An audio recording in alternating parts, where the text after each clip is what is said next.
আসসালামু আলাইকুম ওয়া রাহমাতুল্লাহি ওয়া বারাকাতুহু। আলহামদুলিল্লাহ নাহমাদুহু ওয়া নাস্তাঈনুহু ওয়া নাস্তাগফিরুহু ওয়া নাউযু বিল্লাহি মিন শুরুরি আনফুসিনা মান ইয়াহদিহিল্লাহু ফালা মুদিল্লা লাহু ওয়া মান ইউদ্লিলহু ফালা হাদিয়া লাহু ওয়া নাশহাদু আন্না মুহাম্মাদান আবদুহু ওয়া রাসূলুহু আম্মা বা'দ। আজকে ইলমুন নাহু এবং ইলমুস সরফ সম্পর্কে বেসিক ক্লাস হবে ইনশাআল্লাহ। শুরুতেই ইলমুন নাহু কোথা থেকে শুরু হয়েছে, তার উৎপত্তি এবং ইলমুস সরফের পরিচয়, ইলমুন নাহু এবং ইলমুস সরফের গুরুত্ব সম্পর্কে বেসিক কিছু আলোচনা করব ইনশাআল্লাহ। ইলমুন নাহুটা কোথা থেকে শুরু হয়েছে? ইলমুন নাহুর প্রণয়ন এবং তার নামকরণ কি, তা আমরা এখন জানব। যে ইলমুন নাহুর প্রণয়ন এবং নামকরণ হলো, একদা বর্ণিত আছে যে হযরত আবুল আসওয়াদ দুহাইলি তাবেঈ বসরি, মানে হযরত আবুল আসওয়াদ দুহাইলি তাবেঈ বসরি, তার বাসভবন বা বাড়ি হলো বসরা রহমতুল্লাহ আলাইহি। তিনি একদিন শুনতে পেলেন এই যে একজন ব্যক্তি কুরআনুল কারীমের একটি আয়াত তিলাওয়াত করতেছে, যে ইন্নাল্লাহা বারিউম মিনাল মুশরিকিনা ওয়া রাসূলুহু। এই আয়াত সে পড়তেছে। এই আয়াতের মধ্যে লোকটি একটি ভুল করেছিল, যে ওয়া রাসূলুহু এর স্থলে সে ওয়ারিসুলুহু, মানে রার নিচে জের পরে, রসুল শব্দের রার নিচে জের পরে সে ব্যক্তি উচ্চারণ করেছিল। তখন আবুল আসওয়াদ দুহাইলি রহমতুল্লাহ আলাইহি তিনি বললেন যে তুমি তো রাগান্বিত হয়ে তিনি বললেন যে তুমি তো কুফরি কালাম পড়তেছ, মানে তুমি তো কুফরি তেলাওয়াত করতেছ। এরকম তিনি রাগান্বিত হয়ে তিনি এই মজলিস থেকে চলে গেলেন। তিনি গিয়ে হযরত আলী রাদিয়াল্লাহু তাআলা আনহু, তখন সেখানের মানে খলিফা ছিলেন তখন আলী রাদিয়াল্লাহু তাআলা আনহু। আবুল আসওয়াদ দুহাইলি তিনি খলিফা আলী রাদিয়াল্লাহু তাআলা আনহুকে এই বক্তব্য উপস্থাপন করলেন যে ওই মানুষ তো এখন আরবি ভাষার প্রতি জ্ঞান না থাকার কারণে সে কোরআন শরীফ পড়তে ভুল করে। আগে কিন্তু কুরআনুল কারীমের মধ্যে জের জবর এখন যেভাবে আছে, জের জবর পেশ, এরকমভাবে কোনো সিস্টেম ছিল না যে কুরআনুল কারীমের জের জবর কোথায় হবে, পেশ কোথায় হবে, কোনো তানবিন হবে, কোনো এরকমভাবে কোনো কিছু ছিল না। তখন হযরত আলী রাদিয়াল্লাহু তাআলা আনহু হযরত আবুল আসওয়াদ দুহাইলিকে বললেন, ইকসিদ নাহু, তুমি লেখো। তখন হযরত আবুল আসওয়াদ দুহাইলি তিনি হযরত আলী রাদিয়াল্লাহু তাআলা আনহুর কে কথা অনুসারে, যে আলী রাদিয়াল্লাহু তাআলা বললেন তুমি কিছু এ সম্পর্কে কিছু কায়দা কানুন লেখো। এ সম্পর্কে কিছু লেখালেখি করার জন্য আলী রাদিয়াল্লাহু তাআলা আবুল আসওয়াদ দুহাইলিকে বললেন। আবুল আসওয়াদ দুহাইলি তিনি আলী রাদিয়াল্লাহু তাআলা আনহুর কথা মতো তিনি ইলমুন নাহু তার মুখনিসৃত বাণী হিসেবে নাহুর শাস্ত্রে তিনি লিখেছেন। এখান থেকে আমরা ইলমুন নাহুর উৎপত্তি পেয়েছি। এখন আমরা যে ইলমুন নাহু পড়ব তার গুরুত্ব কি রয়েছে? হ্যাঁ, অবশ্যই ইলমুন নাহু এবং ইলমুস সরফের গুরুত্ব রয়েছে। কিভাবে? কুরআনুল কারীমের মধ্যে রয়েছে যে আমি আপনাদেরকে বোঝানোর জন্য আমি নোট করেছি, যে কুরআনুল কারীমের মধ্যে রয়েছে একটি আয়াত, যেমন আন্নাহু ফিল কালামি কাল মিলকু ফিত তাআমি। এটা কুরআনুল কারীমের আয়াত নয়, কিন্তু এটা হলো গুরুত্ব সম্পর্কে যে ফুকাহায়ে কেরাম তারা বলেছেন, যেমন ভাষাবিদগণ, যেমন আন্নাহু ফিল কালামি মানে কালমিলহু ফিত তাআমি, খাবারের মধ্যে লবণের গুরুত্ব যতটুকু রয়েছে, ঠিক তেমনিভাবে বাক্যের মধ্যে নাহুর গুরুত্বও ততটুকু রয়েছে। যেমন খাবারের মধ্যে আপনি যদি সব কিছু খাবারের অ্যারেঞ্জমেন্ট করলেন, যে সব কিছু দিলেন, মানে খাবারের একটা তরকারি তৈরি করতে হলে যা কিছু প্রয়োজন সব কিছু আপনি ব্যবহার করলেন, কিন্তু লবণ দিতে ভুলে গেলেন। যদি আপনি লবণ দিতে ভুলে যান, তাহলে আপনার খাবার পুরোটাই মাটি হয়ে যাবে, খাবারের কোনো স্বাদ থাকবে না।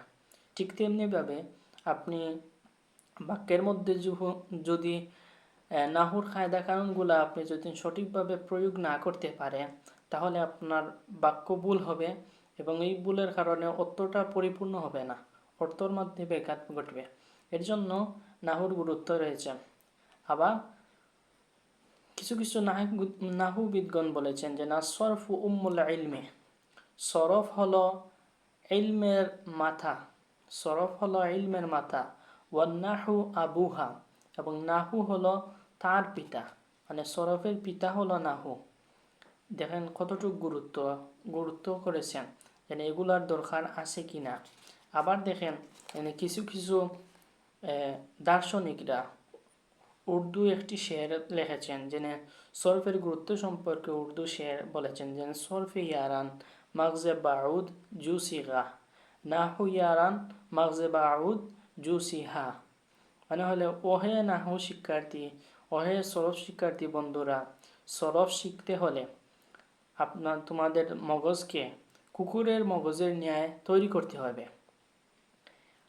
এবং পরে বলা হয়েছে নাহু ইয়ারান মগজে বাউদ জুসিহা, ওহে নাহু শিক্ষার্থী বন্ধুরা, তোমরা নাহু শিখতে হলে তোমাদের মগজকে বাদশার মগজের ন্যায় বানাতে হবে। এটার উদ্দেশ্য কি, যেন কুকুর সবসময় দেখবেন আপনি মানে অযথা কাজে বা কাজ ছাড়াও সে সবসময় ডাকতে থাকে। এরকমভাবে না, সরফ হলো এমন একটি জিনিস, এমন একটি ভাষা যা সবসময় আপনি জপতে থাকবেন। আপনি যত বেশি জপবেন তত বেশি আপনার অর্থর ক্ষেত্রে বা সিগা বের করার ক্ষেত্রে বা সিগার অর্থ তোলার ক্ষেত্রে আপনার কাজে আসবে। এরকমভাবে কুকুরের মতো আপনার মগজকে তৈরি করতে হবে, যাতে আপনি পাগলের মতো খালি জপা লাগবে। সরফ হলে এমন আর নাহু হলো এমন শান্তিময়ভাবে আপনার মগজকে, আপনার মাথাকে তৈরি করতে হবে, যাতে করে আপনি সঠিকভাবে বুঝতে পারেন, ঠান্ডা মাথায় বুঝতে পারেন, এবং কোরআনে আমেল মামুল কোরআনো মাবনি কোরআনো মোয়ারাব, হ্যাঁ, আবার কোরআনো কোন কায়দা হবে, গাইরে মুনসারিফ কোনগুলা, এগুলা আপনার মাথার মধ্যে ঠান্ডা মাথায় বুঝে আনতে হবে, যে এখানে মোরাব হবে না মাবনি হবে, বাক্যের শুরুতে পেশ হবে না জবর হবে না জের হবে, হ্যাঁ, এটা আপনি ঠান্ডা মাথায় ভাবতে হবে। এর জন্য কবি বলেছেন যে সরফে ইয়ারান মাগজে বাউদ জুসিহা, নাহু ইয়ারান মাগজে বাউদ জুসিহা। আবার পড়ালেখার যেমনইভাবে আপনার পড়ালেখার দরকার, ঠিক তেমনইভাবে আপনি লিখে রাখাটা আরও গুরুত্ব। এর জন্য বলা হয়েছে যে আল কিরাআতু সাইদুন ওয়াল কিতাবাতু কাইদুন, পড়া হচ্ছে শিকারের ন্যায়। যেমন আপনি একটা কিছু শিকার করলেন, শিকার করার পর এটাকে যদি আপনি আপনার যা কিছু সাথে নিয়ে গেছেন, যেমন রাখার জন্য কোনো বস্তু নিয়ে গেছেন, এই বস্তুর মধ্যে যদি আপনি না রাখেন, তাহলে তো আপনার শিকারটা অন্যরা ছিনিয়ে নিয়ে যাবে, বা আপনার শিকারটাকে অন্যরা নিয়ে যাবে। এর জন্য আপনি শিকার করবেন, শিকার করার পর এটা আপনার কাছে রাখতে হবে। এখন যদি আপনি শিকার পরে যদি একটা লিখে না রাখেন, তাহলে আপনি 2-4 দিন পর ভুলে যাবেন। এর জন্য আপনার শিকার পাশাপাশি লিখে রাখাটা আপনার জন্য অত্যন্ত জরুরি। এর জন্য বলা হয়েছে আল কিরাআতু সাইদুন ওয়াল কিতাবাতু কাইদুন, অর্থ হলো পড়া হচ্ছে শিকারের ন্যায়, আর লিখে রাখাটা হচ্ছে শিকারকে বন্দি করার ন্যায়। আপনি যদি একটা জিনিস শিকার পরে যদি সাথে সাথে আপনি নোট করে নেন, তাহলে এটা আপনার শিকারকে বন্দি করার ন্যায় আপনি গেঁথে রাখলেন। যাতে করে এটা আপনার কাছ থেকে কোনো সময়ও পালাতে পারবে না। যখন আপনি এই জিনিসটা ভুলে যাবেন, তখন আপনি যখন আপনার নোট বের করবেন, তখন সাথে সাথে আপনি সেই জিনিসটা আপনার জেহেনের মধ্যে চলে আসবে। আপনার অটোমেটিক এই জিনিসগুলো আপনার মাথার মধ্যে চলে আসবে। আবার দুই একবার আপনি রিভাইজ দিলে আবার ঠিক হয়ে যাবে, মানে আপনি এগুলা শিখে যাবেন। এই জন্য আমি প্রথমে যে ইলমুন নাহু, ইলমুন নাহু কি, ইলমুন নাহুয়ের পরিচয়। আগে তো বললাম ইলমুন নাহুর প্রণয়ন এবং নামকরণ কী জন্য হয়েছে। এখন বলবো ইলমুন নাহু। শুরুতে আমরা বলি ইলম, ইলম শব্দের অর্থ হলে গিয়া জ্ঞান, জানা, বোঝা, উপলব্ধি করা, এরকম অর্থ। আর নাহু শব্দের অর্থ হলে গিয়া কথা, পথ, রাস্তা, এগুলা। তো ইলমুন নাহু হলো এমন একটি জ্ঞান যা দ্বারা, আমি সহজ ভাষায় বোঝার জন্য বলি, যে জ্ঞান অর্জন করলে আরবি বাক্য গঠনের জন্য, আরবি বাক্য গঠন এবং তার শেষের হরফের পরিবর্তন সম্পর্কে যে স্পষ্টভাবে কোনো কিছু লেখা হয় বা জানা হয় বা বোঝা হয়, এগুলোকে ইলমুন নাহু বলা হয়। মানে যে জ্ঞান অর্জন করলে বাক্যের মূল গঠন, মানে আরবি বাক্য গঠন এবং শেষ অক্ষরের পরিবর্তন সম্পর্কে জানা যায়, তাকে ইলমুন নাহু বলে। এখন ইলমুন নাহু কাকে বলে আমরা বুঝলাম, যে জ্ঞান অর্জন করলে আরবি বাক্যের গঠন, আরবি বাক্য গঠন এবং শেষের অক্ষরের এআরাবের পরিবর্তন সম্পর্কে বোঝা যায়, জানা যায় বা জ্ঞান অর্জন করা যায়, তাকে ইলমুন নাহু বলে। এবং ইলমুন নাহুর উদ্দেশ্য কী? ইলমুন নাহুর উদ্দেশ্য হলো যে আপনি আরবি ভাষা লেখা, পড়া এবং বক্তব্য দেওয়ার যে বক্তব্য দেওয়ার যে জিনিসটি আপনার তৈরি হবে, এটা হলো তার উদ্দেশ্য। মানে আপনি জ্ঞান অর্জন করলেন, জ্ঞান অর্জন করার পর এটা দ্বারা আপনি নিজে নিজে বাক্য গঠন করতে পারবেন। বাক্য গঠন করে আবার অন্যদেরকে মানে আরবি বক্তব্য দেওয়ার অভিজ্ঞতা আপনার হবে এবং আরবি ভাষায় লেখালেখির প্রতি আপনার লেখালেখি করতে পারবেন। যদি আপনার ইলমুন নাহু সম্পর্কে আপনার জ্ঞান থাকে, তাহলে আপনি কথা বলতে পারবেন, লিখতে পারবেন, আবার বক্তব্য দিতে পারবেন, যদি আপনার ইলমুন নাহুটা সঠিকভাবে জানা থাকে। তাহলে আপনার এআরাব দিতে বা কোন জায়গায় পেশ হবে, কোন জায়গায় জবর হবে, কেন জবর হলো, কেন পেশ হলো, কেন জের হলো, সেসবগুলো আপনি জানতে পারবেন। যদি এইগুলো আপনি জানতে পারেন, তাহলে আপনার বাক্যের মধ্যে জের দেওয়া, পেশ দেওয়া আপনার জন্য কোনো ব্যাপার হবে না, আপনি সহজে এইগুলো করতে পারবেন। 3 নম্বর যে জিনিসটি হলো ইলমুন নাহুর আলোচ্য বিষয় কি।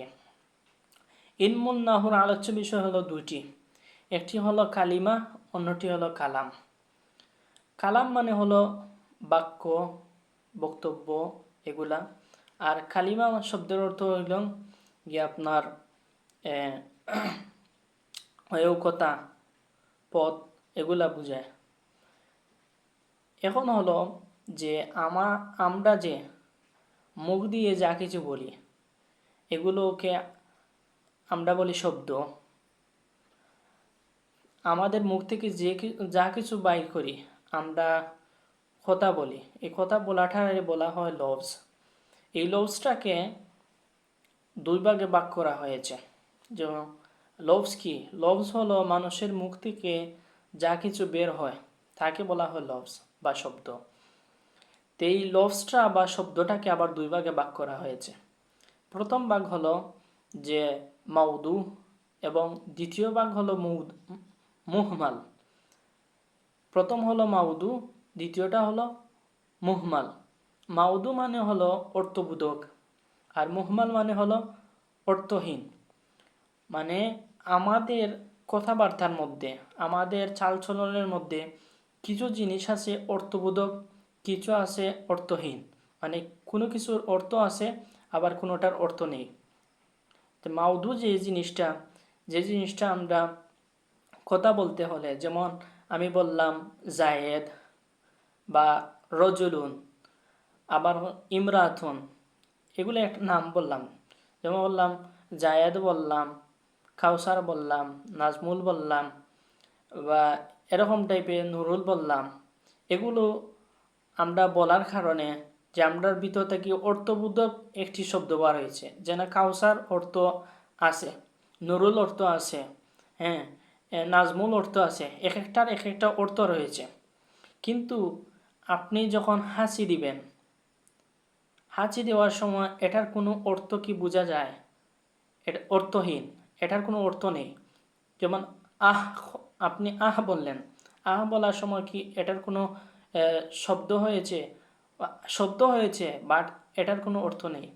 যেমন আপনি উহ বললেন, বলতে আপনি কোনো একটা কারণে ব্যথা পেয়েছেন, ব্যথা পাওয়ার সময় বা হুজুর আপনাকে মার দিয়েছেন, মার দেওয়ার কারণে আপনি ব্যথা পাইছেন, করছেন। বলতে কি এটার কোনো অর্থ আছে? এটা অর্থহীন। এরকমভাবে মানুষের কথার মধ্যে দুটি দিক রয়েছে, এটা হলো অর্থপ্রবল, এটা হলো অর্থহীন। অর্থপ্রবল যেটা, এটা হলো মাউদু, আর অর্থহীন যেটা, এটা হলো মুহমাল। এবং আমরা যা কিছু বলছি আজকে এতটুকু থাক, কিছু কিছু করে আমরা শেষ করব ইনশাল্লাহ। আর এতটুকু থাক, আপনারা যারা ক্লাস করবেন আপনারা সব কিছু নোট করে রাখবেন, এবং যা কিছু বলছি যদি কোনো কিছু না বুঝে থাকেন তাহলে কমেন্ট করবেন। আসসালামু আলাইকুম।